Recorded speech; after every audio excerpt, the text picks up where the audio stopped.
என்னாச்சு கார்த்தி? நீயே இங்க வந்து படுத்திருக்க? உள்ள போய் படுத்திருக்கலாம்ல.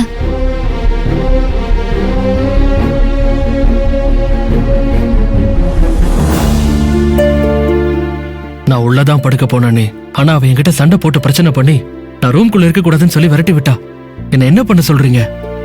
சத்யா பேசுனது என் காதுலயும் விழுந்துச்சு கார்த்தி. இப்படி புருஷன் பொண்டாட்டிக்குள்ள இருக்கிற பிரச்சனை 4 செவத்தை தாண்டி ரூமை விட்டு வெளியே வரக்கூடாது.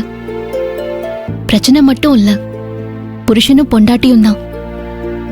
சத்யா கோவப்பட்டாங்கிறதுக்காக நீயும் கோவப்பட்டு வெளியே வரக்கூடாது கார்த்தி. ஐயோ அண்ணி, நான் கோச்சுக்கிட்டுலாம் வரல. அவ அவ்வளோ பேசினதுக்கு அப்புறம் நான் ரூம்குள்ளேயே இருந்தேன்னா இன்னும் கேவலமா பேசுவான்னு பயந்துதான் நான் பெட்ஷீட் தலானிலாம் எடுத்துட்டு வந்து வெளியே படுத்தேன்.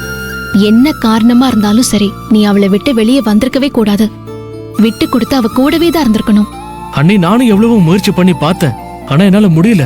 இதையெல்லாம் நீ அவ கழுத்துல தாலிய கட்டுறதுக்கு முன்னாடி நிதானமா யோசிச்சிருக்கணும். நீதான் அப்ப நிதானமாவே இல்லையே. இங்க பாரு, உன்னை நான் கஷ்டப்படுத்தணுங்கிறதுக்காக இதை சொல்லி காட்டல. இனிமே நீ சத்யாவை எந்த காரணத்துக்காகவும் கஷ்டப்படுத்த கூடாதுங்கிறதுக்காக தான் இதை சொல்றேன்.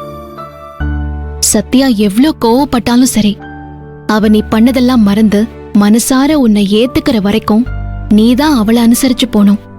நீ மட்டும் அப்படி போனன்னு வச்சுக்கோ, அவ சீக்கிரமா சமாதானம் ஆயிடுவா கார்த்தி. புரியுதா? புரியுது அண்ணி. இரு, நான் தண்ணி எடுத்துட்டு வரேன்.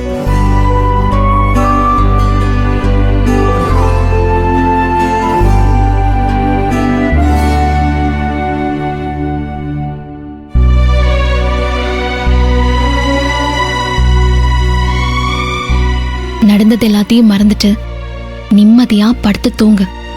கண்டிப்பா பொழுது விடியும், நம்ம வாழ்க்கையும் தான். நீ தூங்கு.